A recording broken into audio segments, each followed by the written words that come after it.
Hey guys, welcome back to our YouTube channel Loginate, and in today's video I'm gonna guide you through how to send a bold text on Messenger.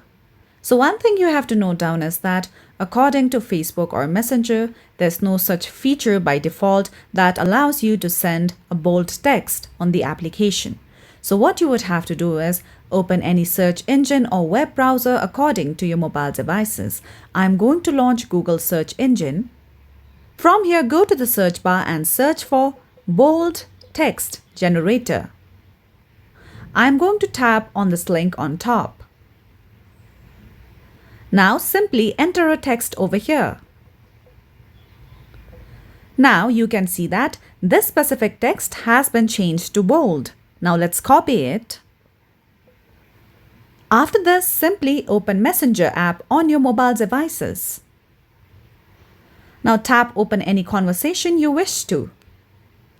Now on the chat box below, simply paste the message. Then you can simply tap on the option of send. With that, you can see that I have been able to send a bold text on Messenger.